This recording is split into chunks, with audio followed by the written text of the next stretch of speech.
on a parlé du projet de loi, pardon, de Laurent Saint-Martin. Et vous m'aviez dit Oui, que vous étiez censé le rencontrer entre-temps. Alors, je ne sais pas si ça a été fait oui. ou pas. Oui, oui. En fait, Laurent Saint-Martin est en train de faire toutes les concertations des parlementaires des Français de l'étranger. Donc moi, je l'ai vu au nom des trois sénateurs de la SFE. Donc Mhm. parce que ça, on n'en a pas parlé, mais nous, on est trois sénateurs de l'Alliance solidaire des Français de l'étranger, qui est un mouvement qui s'occupe que des Français de l'étranger. Ouais. Et on est trois, sachant qu'on siège au Sénat dans des groupes différents parce que la SFE est transpartisane. Il a commencé à consulter les différents sénateurs, députés et autres organisations autour de ce projet de loi, qui doit arriver en principe euh, d'ici la fin de l'année, c'est-à-dire qu'il devrait être présenté à la prochaine Assemblée des Français de l'étranger, donc en Mhm. octobre. Ouais. Et donc, en principe, le calendrier législatif, ce serait que le texte vienne ensuite soit à l'Assemblée, soit au Sénat. Et donc, on l'examinera. Après, il y a aussi le calendrier budgétaire. Enfin, ce sera dans l'année qui vient, quoi. D'accord. Euh, tout ceci sous réserve que les conditions politiques fassent qu'on puisse effectivement examiner ce projet de loi. Et donc, l'avantage d'un projet de loi par rapport à une proposition de loi, c'est que le projet de loi est porté par le ministre, donc Oui. par le gouvernement, et ça permet aussi d'avoir une étude d'impact Exact. Mhm. sur ce qu'on est en train de voter, contrairement aux propositions de loi, où c'est globalement les parlementaires, donc nous qui sommes à l'initiative, mais on n'a pas tout le travail de l'administration réalisé derrière Mhm. D'accord. pour savoir quelle est pas la pertinence, parce que quand on saisit un sujet, on sait qu'il est pertinent, mais comment ça peut se déployer concrètement. D'accord. Mais quel est le Euh, contenu et surtout quel est l'objectif de ce projet de loi? alors en fait, c'est un certain nombre de mesures. C'est pas un grand projet de loi, c'est une dizaine d'articles maximum, d'après ce qu'il a Mhm. dit, qui sont centrés. Il y a des aspects de droit électoral Ouais. sur tout ce qui est enfin plutôt dématérialisation de la propagande électorale. Enfin, globalement, c'est un projet de loi assez consensuel. Il y a éventuellement des mesures sur la Caisse des Français de l'étranger, parce qu'il y a beaucoup de sujets en ce moment là-dessus. Il y a des questions sur le handicap. Il y a des questions sur globalement créer une sorte de droit des Français de l'étranger, en particulier sociaux. Mhm. Et il y a la reprise de la proposition de loi d'Evelyne Renaud-Garabédian, qui est donc dont on est toutes les deux et avec Jean-Luc Cruel, on est les trois sénateurs de la SFE, qui était c'était elle qui avait porté Oui, à la base la proposition de loi sur les entrepreneurs français à l'étranger, c'est qui ça. avait été votée à l'unanimité au Sénat, Oui. mais qui n'a jamais été inscrit à l'ordre du jour de l'Assemblée nationale. Et Donc pourquoi là, d'ailleurs? l'idée, pardon? Et pourquoi ça n'a jamais été Parce inscrit qu'en dans fait, le c'est le gouvernement qui doit demander l'inscription à l'ordre du jour. Ok. Et en fait, en général, c'est bouché. C'est-à-dire qu'il y a toujours d'autres priorités, il y a toujours d'autres textes à inscrire, soit à ce que ce soit repris directement par un député qui l'inscrive dans la niche de son groupe respectif, mais sinon, en principe, c'est au gouvernement de trouver l'espace législatif pour l'examiner, et ça avait pas été fait. D'où le fait qu'il y a eu d'autres initiatives, du coup, aussi côté Assemblée, qui allaient dans le même sens. Oui. Euh, En mais en fait, là, 2023. c'est vraiment un texte où on est sûr que ça ira à la fois à l'Assemblée et au Sénat. D'accord. En 2023, effectivement, il y avait la députée Jeuneté qui a proposé un texte similaire. Et là, Ouais, plus récemment, c'était au mois de juin, il y a deux députés. C'est Éléonore ouais. Carrois, pardon, si je prononce bien, Et et Karine Benchek, ouais, absolument. exactement, ouais, qu'ils ont donc posé quelque chose de très très similaire avec d'autres articles, parce qu'il y avait une douzaine Ouais. d'articles, si je me rappelle bien. Et j'ai vu que cela a été renvoyé à la commission des affaires sociales. Mais là, moi, enfin, je pense que ça n'ira pas plus loin non plus, il me semble. Non, non, enfin, après, je sais pas, parce que peut-être qu'ils ont prévu de l'examiner dans un certain temps législatif, ça, il faudrait leur demander. Moi, ce qui me semble le plus probable, c'est qu'on passe directement au projet de loi, et dans ce projet de loi, il y a des choses qui viennent aussi de cette proposition de loi. D'accord. Euh, donc, à mon avis, c'est comme ça que ça va se goupiller, disons. Et d'après la description que vous me donnez actuellement sur ce fameux projet de loi porté par Laurent Saint-Martin, pardon, outre les EFE, est-ce qu'il y a d'autres aspects que l'on pourrait considérer comme stratégiques, qui iront, qui seront dédiés aux Français de l'étranger? C'est-à-dire, Alors, tout est-ce est, qu'on tout est dédié aux Français de l'étranger, mais ce n'est pas, sauf les entrepreneurs, je ne crois pas qu'on puisse qualifier ça de stratégique. C'est-à-dire, en voilà. fait, c'est un projet de loi qui se veut déjà largement consensuel. Donc, il y a une volonté que tous les parlementaires puissent le voter. Et je pense que du coup, Laurent Saint-Martin n'ira pas sur des sujets qui pourraient être plus clivants. Enfin, Ou je en sais pas tout si cas, le côté stratégique peut vraiment être non. clivant, parce qu'à Alors, la je suis fin, d'accord avec vous, mais là, ce que vous avez écrit est super intéressant, c'est que je vous rejoins totalement sur le fait qu'il n'y a pas de prise en considération stratégique des Français de l'étranger. oui, ou trop Hormis peu. sur le point des entrepreneurs, ce qui commence à infuser, ça c'est clair. J'aimerais y mettre un petit, je vous laisse finir, mais j'aimerais y mettre un petit bémol après, si vous le permettez. Ouais, bien sûr. Et que en fait, sur le côté stratégique, je pense que c'est le point sur lequel on a le plus avancé, sachant que c'est sur le plan économique, en réalité, c'est une communauté qui est déjà très organisée. Mais qui s'est un peu auto-organisé. Enfin, il y a quand même les conseils du commerce extérieur de la France. Enfin, il y a tout un réseau qui fait que peut-être que sur un plan stratégique, c'était plus facile à saisir. Donc ça, c'est l'aspect le plus stratégique, je pense, du projet de Je loi. dois, d'accord. Ouais. Enfin, d'après ce qu'il m'a dit, hein. Après, il faut voir le texte une fois qu'il Bien sera sûr. sorti. D'accord. Donc, je vais revenir, si vous le permettez, sur les EFE et sur cet aspect stratégique. Alors oui, effectivement, là, je suis entièrement d'accord. Il y a les CCE, les CCI qui portent cela, mais en fait, on arrive déjà à la limite de l'initiative privée, puisque ce sont les Mhm. CCE, notamment Alain Tayeb, qui a porté ce sujet Mhm. des EFE avec les CCI. Et quelles sont ces limites? Avec l'initiative privée, vous atteignez donc systématiquement, enfin, dans un grand nombre de cas, certaines limites, dont une qui est la limite sectorielle. Ce sont les CCE qui portent cela. Donc les CCE, ce qui les intéresse, et on leur demande de s'y intéresser, c'est le commerce extérieur. Et quand on Mhm. regarde cette initiative du recensement des EFE, ce que l'on veut faire avec les EFE à terme, cela ne concerne que le commerce extérieur. Or, vous l'avez certainement lu dans le mémoire, il y aurait beaucoup d'autres choses à faire, notamment en termes d'influence, notamment en termes de compétences, notamment en termes d'emploi et en termes de formation. Et ces aspects-là, par contre, ne sont vus nulle part, ne sont portés Mhm. par personne. Et c'est là Mhm. où j'émets une petite critique, si je peux le dire ainsi, à cette initiative, c'est qu'elle ne se concentre que sur la question du commerce extérieur. Non, mais moi, je suis totalement d'accord avec vous. D'ailleurs, une des choses que vous préconisez dans votre mémoire, j'en ai fait une question écrite sur le fait de, je sais pas si vous l'avez vu ou pas, sur le fait que quelqu'un qui fasse un VIE puisse faire, enfin, il y a deux choses. Il y a la question du VIE qui me semble intéressante, sur laquelle on peut reparler parce que j'ai pour le moment rien fait. Oui, Mais par exemple, on reste sur le commerce extérieur. oui, Le fait que, on ne prenne pas en compte les entrepreneurs français à l'étranger dans le rapport qui est rendu tous les ans sur le commerce extérieur, par exemple. oui, Ça, c'est quelque chose qui me semble important. Alors effectivement, là, on est encore en train de rester sur les entreprises. Sur l'aspect le plus stratégique, enfin, par exemple, la question de faire vous appelez ça un rapport d'étonnement oui. sur les VIE, ça me semble super intéressant. Ça, c'est sûr que. Mais le problème, c'est qu'il faudrait qu'il y ait quelqu'un qui lise les rapports ensuite. Enfin, C'est c'est-à-dire le que problème. le logiciel actuel, je pense pas qu'il intègre les Français de l'étranger comme une ressource stratégique. Exactement. Ça, c'est Euh, et en vraiment un fait, grand manque. Mhm. voilà, et donc il faut déjà commencer à changer ce logiciel, et ça prend du temps. Sur les entrepreneurs français à l'étranger, la proposition de loi d'Evelyne, c'était quoi? C'était 2023, Oui, et on est en 2020, enfin on est en 2025, et on commence à voir, enfin on a vu l'engouement qui a pu créer cette proposition de loi, et les initiatives qui sont venues derrière, et le fait qu'aujourd'hui ça va être dans un projet de loi et les labels qui ont commencé à être donnés par EFE International. Là, l'idée, justement, c'est on arrive aux limites du privé, donc l'intégrer dans le logiciel étatique. Et tout ça, ça se fera progressivement.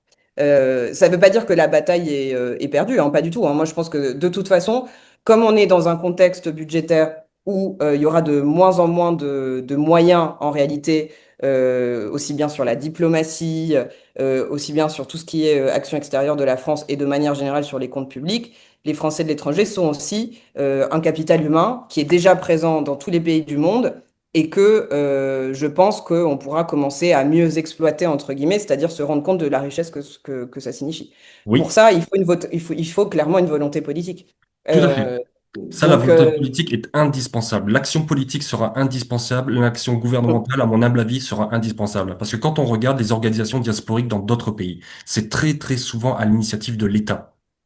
C'est-à-dire, c'est vraiment l'État qui pilote cela. Alors évidemment, c'est pas l'État directement, il y a des officines, des organismes qui font cela, mais ces officines et ces organismes reçoivent la commande, la mission de la part de l'État de valoriser cette population à l'étranger. Oui, tout à fait. Mais c'est pour ça que ça a été une volonté politique de davantage inclure les entreprises françaises à l'étranger. Il y a eu tout le développement de ce qu'on a appelé la diplomatie économique. Et tout ça, ça prend en réalité des années. Je pense que ça vient progressivement, mais que il me semble qu'il y a peut-être aussi encore pas mal de défiance sur ce qu'apporte un Français de l'étranger. Et nous, on peut le voir au niveau, surtout en réalité, de la communauté française, au niveau politique. Euh, voilà, il y a la voix de la France qui sont les diplomates, qui sont des gens très bien, qui viennent pour un certain nombre d'années, qui Oui. font, voilà, qui mènent les relations politiques, qui sont investis dans la relation économique, parce qu'il y a eu une impulsion politique à un moment donné de le faire. Mais je pense qu'on peut aller beaucoup plus loin sur ce qu'apportent réellement les Français de l'étranger, et je pense que là-dessus, il y a encore quelques réserves sur le plan purement diplomatique de cette ressource. Oui, exactement. Vous touchez le mot, c'est ça, de la défiance, de la réserve. Et j'ai discuté avec un monsieur qui s'appelle Christian Lequesne. Il est professeur à Sciences Po et il a écrit Mhm. récemment un livre que vous connaissez peut-être, qui s'appelle Le Ouais. diplomate et les Français de l'étranger, que vous avez peut-être lu. Et il Mhm. explique bien qu'il y a non seulement une méfiance, mais il y a aussi un rejet complet de ce qu'on appelle, là, de ce que j'appelle l'acteur diasporique privé. Nos diplomates s'estiment en position de monopole de représentation Mhm. de France à l'étranger. Et ça, c'est Mhm. quelque chose qu'il faudra changer. Mais là, on touche à l'ordre quasiment culturel. Donc effectivement, Mhm. ça va prendre du temps, mais c'est des choses qu'il faut vraiment infuser dans les formations pour les diplomates, les ambassadeurs, les consuls, etc. Mhm. Ça, c'est vraiment quelque chose qu'il faut viser sur le long terme. Ah non, mais ça, je suis totalement d'accord. Et nous, on le voit, enfin, surtout les sénateurs des Français de l'étranger, on le voit d'autant plus que nous, on travaille beaucoup avec les conseillers des Français de l'étranger Oui. et que certains postes, ça se passe super bien et il y a d'autres postes où c'est beaucoup plus compliqué parce que C'est lié on aussi à la comprend pas très personnalité de. bien. Oui. Voilà, je pense il y a encore des ambassadeurs qui comprennent pas très bien l'intérêt d'avoir des représentants des Français. Oui. Euh, et du coup, qui sont chacun est un peu jaloux de ses prérogatives respectives, alors que c'est pas du tout la même chose, quoi. Enfin, en Exactement. fait, ça devrait être totalement complémentaire. Et autant il y a des endroits où ça commence à l'être et ça marche très bien, autant il y a des endroits où c'est beaucoup plus compliqué. Donc Exactement. oui, oui, je suis d'accord, c'est un travail sur la formation, mais c'est aussi avant même de parler de formation, il faudra avoir une vision stratégique, parce que vous défendez, hein, des Françaises et des Français de l'étranger, et là-dessus, on n'y est pas encore. Non, ça, je vous le confirme, on n'y est pas encore. Mm. Et puisqu'on parle des diplomates, des ambassadeurs, des consuls, il y a un document qui est la route non, la feuille de route de l'influence de 2022, que vous connaissez certainement. C'est assez intéressant parce qu'en fait, donc je l'ai lu avec grande attention, évidemment, cela m'intéressait beaucoup. Les Français de l'étranger n'ont aucune référence dans ce document. Ce document est concentré sur la culture, l'influence par la culture. Alors, effectivement, c'est un levier. La culture qu'il faut Mm. utiliser, qu'il faut activer, il n'y a pas de souci dessus. Mais ce qui est dommage, c'est que, encore une fois, on se retrouve avec un document qui dirige les missions au sein des ambassades et au sein des consulats et qui ne s'oriente que sur un aspect et pas sur d'autres. Et là, ce serait Mm. aussi quelque chose qui, à mon humble avis, pourrait évoluer. Oui, oui, bah surtout sur les aspects culturels. Et alors, du coup, j'en viens à une des choses que vous soulevez dans votre mémoire, enfin, une des choses que plutôt vous ne soulevez pas dans votre mémoire, parce que je pense qu'il est aussi très lié à votre expérience professionnelle et comment vous vous êtes retrouvé en Chine, etc., qui est qu'aujourd'hui, plus de la moitié des Français de l'étranger sont des binationaux. Oui, Donc, ce n'est pas simplement je suis né et j'ai grandi en France et je me suis retrouvé en VIE dans une entreprise et je peux avoir un apport vis-à-vis de la France sur ce que je suis en train de faire. Il y a aussi plein de Français de l'étranger qui, en réalité, ont très peu vécu en France, voire pas du tout, et qui ont une intégration dans leur pays local qui est totale. oui. Alors, Et ça, c'est pas parce qu'à un moment donné, vous parlez de vision romantique des oui, Français de l'étranger, parce qu'on part à l'étranger par amour, parce qu'on a rencontré quelqu'un, et ça reste quand même une réalité. Évidemment, il y a plein de gens qui partent pour le travail, mais les deuxième, troisième générations sont totalement intégrés dans le pays dans lequel ils sont souvent nés. oui, Et ça, c'est encore un niveau de connaissance et de ressources différent de celui de quelqu'un qui a un logiciel totalement français. Et ça, je pense que c'est quelque chose qu'on n'a absolument pas pris en compte, pour le coup. Non, tout à fait, tout à fait. En fait, D'autant plus que c'est des personnes qui, alors souvent, elles veulent rester dans la communauté française, mais il y en a aussi plein qui sont pas du tout oui. dans ce giron-là, simplement parce qu'ils en ont absolument pas besoin. Bien sûr, Euh, en fait, ça ajoute aussi à la difficulté de parler de cette population, parce que quelque part, chaque parcours est unique. Chaque cas est ouais. unique, et c'est un peu compliqué de faire des amalgames, en tout cas d'essayer de créer des catégories. Alors, quand vous dites que la moitié des Français de l'étranger sont des binationaux, alors c'est vrai dans certains pays, mais est-ce que c'est vrai dans la totalité? J'en suis pas si sûr que ça. Ah non, alors en fait, pardon, parce que on m'a appelé en même temps. Non, ça dépend. Enfin, c'est ça qui est super intéressant de chaque communauté française. C'est que Oui, chacune a une histoire totalement différente. oui. Vous avez des communautés françaises où, dans des pays où il y a peu de Français de manière générale, ça va être de ce qu'on peut appeler de l'expat classique. Mhm. Donc là, on n'est pas du tout sur 10 binationaux. Et puis, vous avez des communautés comme Israël. Israël, c'est 97% de binationaux. Oui, oui, oui, bien sûr. L'Algérie, on est à 80, presque 90% de binationaux. Donc, en réalité, on ne pourra pas penser les relations stratégiques avec ces pays sans penser à ce que sont les Français dans ces pays et à ce qu'est la Tout à fait. diaspora. Tout Si à fait. tant est qu'on puisse utiliser le terme de diaspora pour les binationaux. Donc, ça, c'est encore autre chose qui me semble être quelque chose qu'il faut absolument approfondir.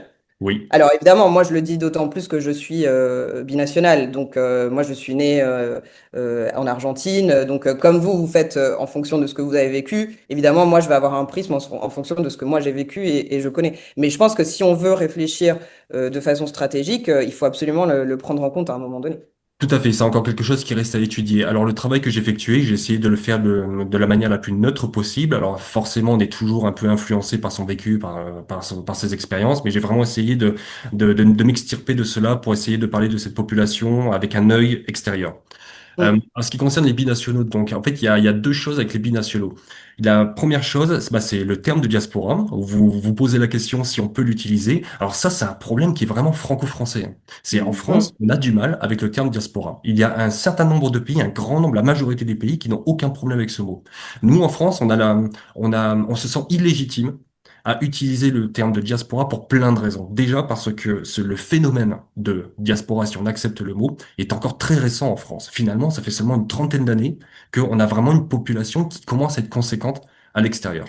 Ensuite, il y a tous comment dire, les considérations ethno-religieuses, donc issues du passé, Mhm. issues notamment des grandes diasporas connues, hein, bibliquement connues, la diaspora juive, la diaspora arménienne, et certaines à qui on donne une certaine priorité à l'utilisation de ce terme.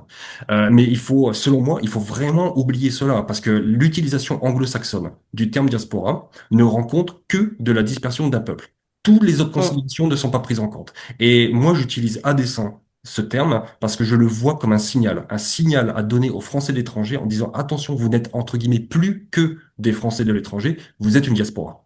Et Mm. la diaspora, l'État s'en occupe Mm. aussi bien pour la protéger, aussi bien pour lui donner, pour lui rendre certains services qui sont dus du fait de leur nationalité, mais aussi avec un certain attendu. Et l'attendu, justement, c'est tout le caractère stratégique que j'essaye de développer. Non, non, c'est certain. Alors, les États s'en occupent d'autant plus qu'il y a certains pays qui ont un nombre de nationaux vivant à l'étranger qui est plus important que le nombre de nationaux vivant dans le pays. Tout à Et c'est fait. pour ça qu'à ce moment-là, ils ont été obligés de s'en occuper. Il y a les pays d'émigration, naturellement, qui s'en sont occupés. Si je prends le cas de l'Argentine, par exemple, toute l'immigration espagnole et italienne, évidemment, elle s'est organisée, elle a été pensée. Il y a encore des liens très, très forts avec l'Italie et l'Espagne. Enfin, c'est évidemment, ça fait partie d'une politique. Ce qui n'est pas le cas de la France, qui a effectivement beaucoup de mal avec le terme diaspora, qui a du mal avec le terme migrant, Oui, parce que on immigré. parle Oui, quand même oui. de migration, et qui est en réalité assez connoté politiquement. Donc ça, je suis d'accord. Après, enfin, si c'est juste une question de terme, après, on peut aussi inventer quelque chose qui mette tout le monde d'accord. Mais je suis d'accord avec vous sur le fait que la diaspora, ça a permis d'avoir une réflexion plus globale sur ce que sont les Français à l'étranger.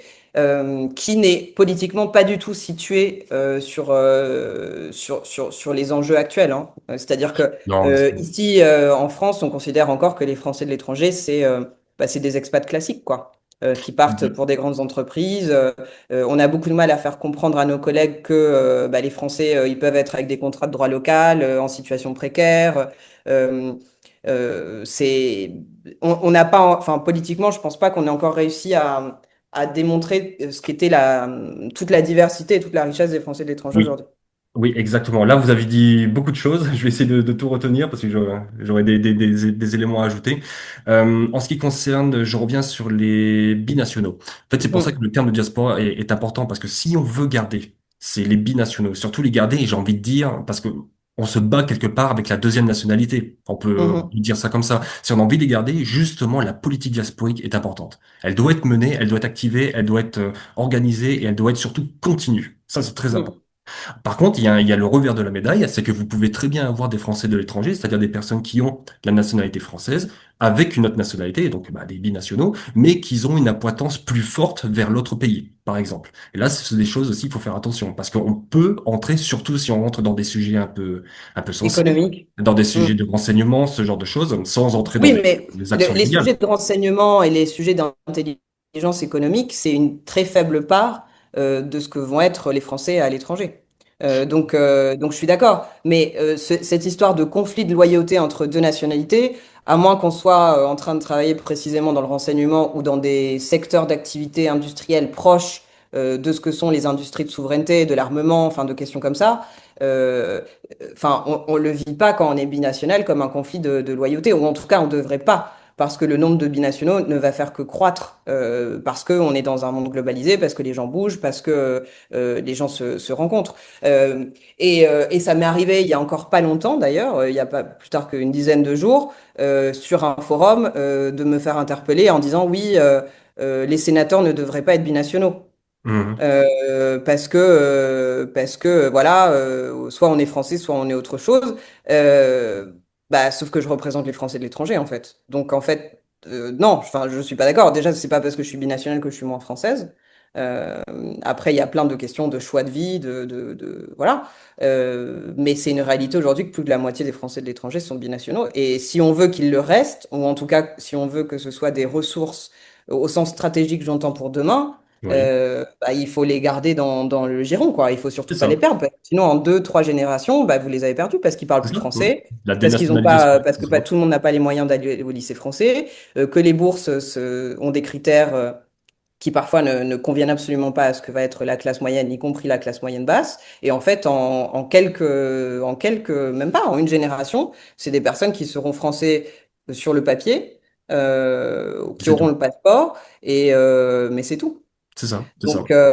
Et c'est vraiment dommage parce que c'est un capital social et humain hyper important et c'est surtout sur un plan stratégique, c'est des gens qui demain vont occuper des fonctions peut-être importantes, qui vont être dans des gouvernements étrangers, qui vont être dans Exactement. l'administration étrangère, qui vont être dans des secteurs économiques clés, qui auront forcément une appétence pour la France parce que famille, qui auront envie de faire des choses avec la France et si on reconnaît pas le fait que il y a un avantage à avoir ces personnes-là et si on le valorise pas ce sera vrai, enfin, on aura tout perdu en fait. Enfin, Bien sûr. c'est quelque chose dont on se servira absolument pas alors qu'il faut. Exactement. Et là, vous venez de dire vraiment quelque chose de très, très, très intéressant, c'est-à-dire que ces personnes-là pourraient devenir demain comment dire, des membres du gouvernement d'un pays Mhm. étranger, etc. Pensez à l'Inde, par exemple. L'Inde, l'année dernière, il y avait 5 chefs de gouvernement qui étaient issus de la diaspora indienne. Imaginez le pouvoir que ça donne à l'Inde. Ça donne. Mm, Alors, c'est pas forcément du pouvoir coercitif, bien sûr que non, mais c'est de l'influence, mm, après, comment dire, c'est de l'entente entre les pays, c'est beaucoup de choses. Et ça peut mm, vraiment être immense. Et c'est pour ça que comment dire, dans la question des Français de l'étranger, il y a vraiment deux luttes majeures à mener. La première, on vient d'en parler, c'est la lutte contre la dénationalisation. Faire en sorte que les gens continuent à garder de la nationalité française et continuent à garder les ponts avec, dans notre cas, le pays d'origine, donc dans notre cas, la France. Et le deuxième, c'est la lutte contre la détalentisation. C'est le fait que comme il y a beaucoup de talents qui partent à l'étranger, si on les laisse partir, comment dire, sans garder un certain lien avec eux, forcément, les talents qu'ils vont exprimer à l'étranger ne reviendront pas d'une manière ou d'une autre en France. Et c'est pour ça Mm. que là, j'en reviens à la fameuse politique diasporique que j'espère voir un jour venir en France pour essayer de garder ce lien très très fort avec ces gens-là. Ça me fait penser tout de suite, j'ai évoqué la feuille de route de l'influence. Par exemple, cette feuille de route de l'influence, elle conditionne aussi, enfin elle conditionne. Je vais le dire autrement. Quand vous regardez sur la plateforme Diplo Emploi, que vous devez certainement connaître, Mhm. donc en fait c'est là où on trouve tous les emplois liés aux ambassades, aux consulats à l'étranger, vous avez deux postes que j'ai trouvé, enfin que j'ai regardé régulièrement, que sont les conseillers scientifiques et les conseillers culturels Mhm. auprès des ambassadeurs. Et il est bien marqué dans la fiche de poste selon la feuille de route de l'influence, enfin activité selon la feuille de route de l'influence de 2022. Mais justement, comme ils ne prennent pas en compte les Français de l'étranger, là, on rate vraiment quelque chose. Et par exemple, si jamais il est possible d'ajouter des choses d'une manière ou d'une autre dans le projet de loi de Laurent Saint-Martin, faire en sorte que les conseillers scientifiques et les conseillers culturels aillent chercher les Français de l'étranger dans leur domaine. En fait, mais là, Mm. c'est vraiment, c'est une politique active. Il y a Mm. plein de gens qui ne se manifestent pas. Bah déjà, ne serait-ce que dans les registres consulaires, mais aussi dans les réseaux français établis ou inofficiels à l'étranger. Et il faudra aller les chercher, ces gens-là, parce que la cartographie des compétences et la mise en relation entre ces compétences, entre ces talents, justement pour lutter contre la détalentisation, et si on prend le cadre d'un scientifique, par exemple, et les Mm. centres de recherche, les pôles de compétitivité, les instituts, tout ce que vous voulez, en France, ça apporterait quelque chose de majeur. De majeur. Mm. Ça, c'est encore une fois, Alors, c'est de volonté. moi, je vous rejoins d'autant plus que dans plusieurs de mes déplacements, moi, la recherche, c'est quelque chose qui, naturellement, m'intéresse. Et donc, il y a eu des déplacements où j'ai demandé à rencontrer les chercheurs français. Et donc, par exemple, aux États-Unis, je dirais pas où parce que précisément c'est une communauté qui est assez inquiète en ce moment de ce qui peut Oui. lui arriver en tant que communauté étrangère. Mais je me suis retrouvée à faire des réunions avec des chercheurs français hyper intéressants, hyper talentueux. Il y avait du prof hyper installé à le postdoc. Et en fait, ils se connaissaient pas entre eux. Par Et exemple. pourtant, ils étaient dans la même université. Ils étaient une quinzaine et il y en avait plein qui se rencontraient pour la première fois. Par Donc, exemple. Hmm. non, non, là-dessus, moi, je veux bien qu'on continue à en parler parce que moi, j'ai pas mal, j'ai pas mal d'idées sur le sujet et de choses que je pense qu'on pourra faire. Sur le projet de loi, est-ce qu'on pourra inclure des aspects plus stratégiques? Il faut voir. Déjà, il faut voir le texte. Il faut voir si c'est du domaine législatif. Oui, Parce qu'il y a beaucoup de choses qui en réalité sont purement réglementaires et donc on aura du mal, enfin on ne pourra pas forcément le mettre dans le projet de loi, même s'il y a quand même une certaine tolérance sur certaines choses, mais en particulier au Sénat, on veille à ne pas mettre trop de choses qui sortent de nos domaines de compétences. bien sûr. Mais c'est une réflexion à long terme, enfin à court terme, à moyen terme et à long terme. Et si c'est pas ce projet de loi, ce qui est On sera important un en autre. réalité, c'est que tout le monde se rende compte de l'intérêt de cette diaspora. Tant qu'on n'aura pas saisi ou que l'aspect stratégique, je pense que ce sera difficile euh, d'avoir Oui. d'avoir des résultats en fait. Exactement. Et ça m'amène à un autre sujet qui me paraît très important, surtout si on veut vraiment mettre cela en œuvre, c'est la communication. Parce que vous Mm, avez très bien évoqué, on ne sait pas trop bien en France qui sont les Français de l'étranger, pourquoi ils sont partis, etc. Et en fait, au-delà de ça, quand on regarde bien, il y a même de, une forme de méfiance des deux côtés. mm, Les Français les Français de l'intérieur, donc les Français de l'Hexagone, voient bien souvent les Français de l'étranger comme des exilés fiscaux, par mm, exemple, alors que les cas existent, hein, bien évidemment, mais on estime que c'est à peu près 0,5% mhm. des Français, donc c'est rien, c'est rien. Ensuite, il y a même parfois, on leur reproche, enfin les Français de l'Hexagone reprochent parfois aux Français de l'étranger une forme de sécessionnisme. C'est-à-dire, de toute façon, vous êtes partis, c'est manque de patriotisme économique, enfin bref, vous comprenez, Mm, il y a une certaine animosité. Et de mm, l'autre côté, vous avez les Français de l'étranger qui vous disent, ah bah nous, on en a marre de, par exemple, je suis rentré en France, il y a une statistique comme ça qui dit qu'un Français de l'étranger sur deux retours en France après une longue expatriation, repart à l'étranger parce qu'il y a un phénomène d'acculturation, premièrement. Il y a un phénomène aussi de, comment dire, les expériences acquises à l'étranger ne sont pas valorisées dans l'entreprise française. Donc ça aussi, on pourra longuement en parler. ouais. Et c'est difficile de rentrer. C'est très difficile. Et oui, et après, il y a des considérations administratives, effectivement, qui fait que c'est difficile de rentrer. Mais j'ai eu beaucoup de commentaires dans ce sens-là. Il y a des Français de l'étranger qui disent, mais quand on rentre en France, on se sent étriqué. Parce qu'on se Mm, retrouve avec des gens qui ne comprennent pas qu'on a pu vivre ailleurs, qu'on a eu mm, d'autres expériences. Et quand on essaye de dire quelque chose, bref, ils se prennent de mauvaises remarques, s'il vous plaît. mm. Si vous voulez. Alors, non, mais moi, je suis totalement d'accord qu'il y a un truc à faire sur la communication.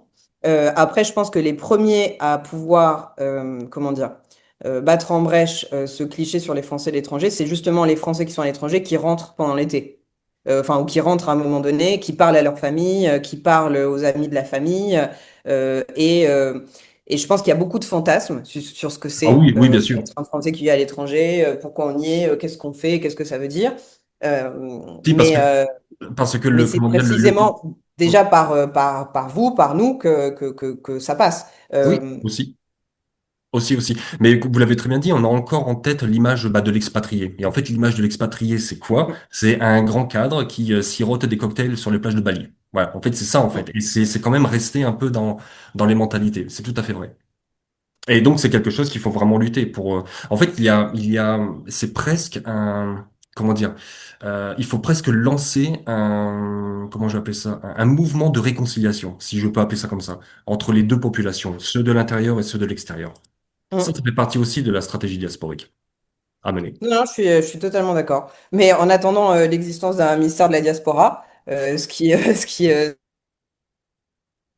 pas le cas, voilà, faut poser les premiers jalons. Enfin, les premiers jalons. En réalité, il y en a d'autres, je pense, avant nous qui ont eu ces réflexions. Mais il faut continuer à le porter, ça c'est sûr. Enfin, en tout cas, nous, de notre côté, on le fera. Alors, le ministère de la Diaspora, juste pour information, ça a déjà été formulé en 1930 par l'UFE, qui a dit qu'il nous faudrait un ministère dédié aux millions de Français d'étrangers. Alors, il disait aux millions de Français d'étrangers à l'époque, c'était plus symbolique qu'autre chose, Ouais. parce qu'on estime que c'était à peu près entre 600 et 800 000. Enfin, bref. Et, Alors, bah, justement, là, il y a deux choses dans ce que vous dites. Donc, déjà, l'UFE, création 1927 de oui, mémoire. ouais, c'est ça. C'est eux qui ont été à l'origine bah, voilà, de la construction de la communauté française à l'étranger. C'est l'UEFE qui a obtenu le droit de vote des Français qui vivent à l'étranger, ce qui Oui, n'était pas forcément une évidence. Donc, il y a une histoire. Il y a une histoire, oui, là, oui. ils vont bientôt avoir 100 ans, en fait. Les associations, de manière générale, ont toujours été centrales à la fois dans l'organisation de la communauté française à l'étranger et ensuite dans la façon dont la France les a perçues. Parce que c'est à Oui, travers ces associations que la politique, même si elle est restée limitée, c'est construite. En tout cas, c'est avec ses interlocuteurs. tout à fait. Donc ça, c'est la première chose, sachant qu'aujourd'hui, il y a d'autres organisations, il y a d'autres associations, qu'elles soient reconnues d'utilité publique ou non. Il y a des organismes, il y a des partis politiques, enfin, il y a tout un tas de choses Oui, qui existent, qui permet aussi une certaine ouverture et qui ciblent pas forcément enfin, le même français de l'étranger, en fait. tout à fait. Euh, donc là, l'UFE et les associations de manière générale, ça c'est une chose. Et ensuite, je crois que dans votre mémoire aussi, vous remettez en question le fait de parler de français de l'étranger. Et vous préconisez de remplacer le terme français de l'étranger par Français de français de l'extérieur, l'extérieur. c'est ça. Qui, à ma connaissance, c'est quelque chose qui a déjà été employé Oui, aussi. Mais ça, j'ai pas eu le temps de vérifier. Peut-être que vous savez davantage. Mais je pense que justement, on était à un moment donné sur français de l'extérieur ou en tout cas ministère de l'extérieur pour parler des affaires étrangères, et après on est passé sur affaires étrangères. Donc ça, ce sera intéressant déjà de savoir pourquoi à un moment donné on a changé. je Euh, pense que c'est plutôt une question administrative qu'autre chose, parce que c'était certainement un peu compliqué de justifier ce terme-là. En fait, je le préconise entre guillemets, c'est parce qu'il y a donc c'est une anthropologue, c'est Chantal Benayoun qui a remarqué que les diasporas étrangères préfèrent ce qualificatif de l'extérieur par rapport à de l'étranger.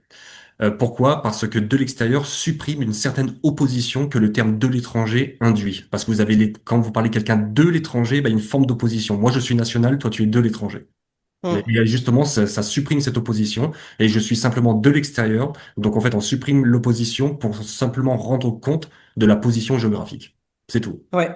Et après, par exemple, en espagnol, c'est ce qu'on utilise, hein. Oui, par exemple, oui, il y en a beaucoup hein, qui font, On utilise extérieur, on dit pas étranger. c'est ça. Non, non, je, c'est une appellation qu'on peut totalement remettre en question, ça, c'est évident. Oui, pourquoi pas. Vous avez mentionné, par exemple, enfin, on a mentionné non, vous avez mentionné l'UEFE, avec les associations Ouais. qui entourent les Français de l'étranger, etc. Alors oui, effectivement, ça, c'est quelque chose sur lequel il faut absolument s'appuyer. Ce qu'il manque dans cela, c'est une coordination inter-institutionnelle qui règle un petit peu la place et le rôle de toutes ces associations et de toutes ces entités. C'est quand je parle d'un ministère de la diaspora, par exemple. Alors, c'est peut-être un peu exagéré, quoique, à titre personnel, j'y suis tout à fait favorable. Parce que quand on voit qu'on a un ministère des Outre-mer, par exemple, qui fait 2,7, les Outre-mer, c'est 2,7 millions d'habitants, avec ses Mm. caractéristiques propres, hein, bien évidemment. On a quand même les Français de l'étranger, dont la fourchette haute tape à 3,5 millions d'habitants, qui ont aussi ces caractéristiques bien propres. Donc, moi, j'y suis tout à fait favorable. Mais ce qu'il faudrait, c'est vraiment, si jamais on peut pas avoir le ministère, c'est vraiment une coordination interinstitutionnelle qui, premièrement, clarifie le rôle de toutes ces institutions, les associations, par exemple les CCI, bref, tous les réseaux établis qui entourent les Français de l'étranger. Donc, ils clarifient comment dire, les positions, donnent des rôles et surtout donnent des missions. Ça, c'est vraiment quelque Mm. chose à laquelle je crois profondément et c'est quelque chose qui pourrait vraiment faire avancer les choses, surtout si on veut rentrer en stratégie. Non, non, je suis d'accord, je suis d'accord. Après, les Français de l'étranger ont à l'heure actuelle un ministère délégué. C'est sûr Oui, qu'il faudrait, ce qui est mieux que rien déjà, tout à fait. mais c'est sûr qu'on pourrait faire beaucoup plus. Moi, là-dessus, je vous rejoins totalement. Parce qu'en fait, le problème avec le ministère délégué, c'est qu'il n'est pas délégué qu'aux Français de l'étranger. Il est aussi, Non, non, non, l'actuel est délégué aussi au commerce extérieur. Et en fait, absolument. et on en revient avec la question des EFE. C'est que si on Ouais. met le commerce extérieur avec les Français de l'étranger, eh bien, de manière un peu simpliste, on pourrait dire, on lie les deux. Ce qui n'est pas faux, hein. Mm. Donc on peut lier les deux, pas de problème. Mais les Français de l'étranger ne peuvent pas être cantonnés uniquement au commerce extérieur. Tout comme le commerce extérieur ne peut pas être cantonné uniquement aux Français de l'étranger. Il y a d'autres leviers activés pour le commerce extérieur.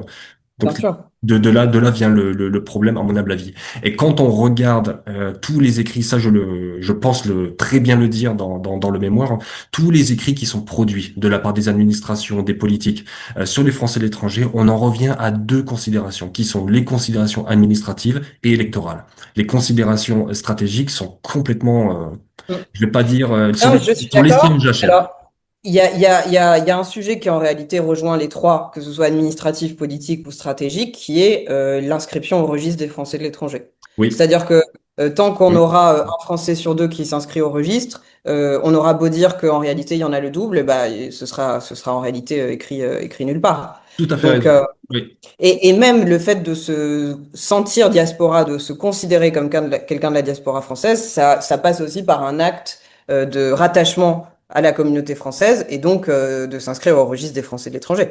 Parce que de là découle le nombre de leurs représentants, les moyens qui sont donnés en termes oui, oui, bien d'administration sûr. consulaire. Voilà, donc il y a aussi, nous, il faut aller les chercher. Mais inversement, il faut que ces personnes, elles aient envie de s'inclure dans une communauté plus large, qui soit pas que franco-française, qui soit aussi ouverte sur les pays d'accueil. Et ça passe par s'inscrire au registre aussi. Entièrement d'accord, tout à fait raison. Mais cela passe aussi, comme je l'ai dit, par la communication et l'instauration d'une volonté de leur Ouais, parler. Parce que, ouais, parce que et de rendre ça attractif. Oui, bien exact, sûr. j'allais y venir. Parce que le registre actuel, en fait, c'est exactement comme le recensement des EFE. Quand on Mm, regarde ce qui est écrit dans les flyers qui sont distribués à droite à gauche pour recenser les EFE, ce n'est pas assez attractif. C'est-à-dire, ah, mm, si je me fais recenser, qu'est-ce que ça va m'apporter? Qu'est-ce que je vais faire? Et comme vous l'avez dit aussi, il y a une petite dose de méfiance. Parce que dans le cas mm. des EFE, j'ai entendu des EFE qui me disent, moi, je me fais pas recenser et j'ai peur de voir le fisc derrière. Oui, oui, bah, on a la même chose sur plein de gens qui pensent que ça va être relié au fichier du fisc français, sans même Exemple. parler d'entreprise, hein. C'est Bien pour ça, sûr. je pense qu'il faut Après, plus miser sur la communication en disant, ouais. on sait que vous existez, Mm, on aimerait, pardon, que vous participez vraiment à la vie du pays et au destin du pays, et on mm, aimerait vous donner des missions, on aimerait vous donner des rôles, et on aimerait que vous reveniez, pas géographiquement, pas nécessairement géographiquement, mais que vous reveniez dans le giron de la France. C'est ça, mm, mais il faut le dire clairement, parce que quand je reprends reprends l'exemple que j'ai donné tout à l'heure avec les Indiens, enfin avec les membres de la diaspora indienne, qui sont, dont un certain nombre d'entre eux sont à la tête de certains gouvernements dans leur pays d'accueil. Mais c'est parce que le ministère de la diaspora indienne le dit clairement. Ils disent clairement, n'hésitez pas à vous investir dans la politique Bien sûr. locale ou nationale de votre pays d'accueil. Et ça, nous, on fait Mm. pas ça. Non, non, non, on le fait pas. On le fait pas parce qu'on n'a jamais été un grand pays d'émigration. Enfin, en tout cas, on s'est jamais vécu comme tel, quoi. Donc, Il y a aussi, donc, faut changer quelque chose. Et il faut changer. C'est sûr qu'il faut changer le logiciel. Et le problème, c'est qu'on est quand même dans un moment politique de repli important. Euh, oui, et, et, et donc, euh, et donc, à mon sens, c'est justement une des façons de s'ouvrir, de rester ouvert et de voir que la France et les Français sont déjà présents partout dans le oui, monde. Et que de la même façon qu'on a de l'immigration, on a de l'immigration. exactement. Mais c'est sûr que ça va à l'encontre de beaucoup d'idées reçues, de préjugés et même de convictions très ancrées. Donc, Oui, tout à donc fait. c'est pour ça que ça va pas se faire du jour au lendemain, quoi. Non, et ça, je le dis aussi dans mon mémoire. Ça peut paraître fort comme terme, mais moi, j'y crois vraiment. C'est reconnaître que la France a aussi une émigration. Et ben, Bien sûr. c'est une blessure narcissique qu'il va falloir soigner. Mm. Mm. Oui, oui. Et alors que C'est c'est pas pas du tout évident. récent, hein. C'est pas du tout récent. Enfin, il y a toujours eu de l'immigration française. C'est juste que là, on atteint des chiffres qui sont quand même vraiment, vraiment C'est ça. considérables. Mais quand on regarde, c'est vraiment ces 30-35 dernières années où là, ça a vraiment augmenté. Et Mm. il y a un rapport, c'est celui de 2000 que je cite dans mon mémoire, celui de Jean-François Poncet. Je vous incite vraiment à le lire parce que Mm. cet ancien ministre des Affaires étrangères a vraiment vu beaucoup de choses. Et tout ce Ouais. qui est, beaucoup de choses qui sont marquées dans ce rapport s'avèrent aujourd'hui vraies. Et donc, il a vraiment été visionnaire. Et on peut Ben, moi, reprendre j'ai ce découvert rapport-là. l'existence de ce rapport en lisant votre mémoire, très Oui. sincèrement. Donc oui, oui, je vais le lire. Et Et, c'est et et on c'est peut pour le ça qu'à un moment relire, il donné, n'a en pas fait, pigé il de faut rigueur. une... Ouais, ben, c'est important parce que en fait, il faut une vision.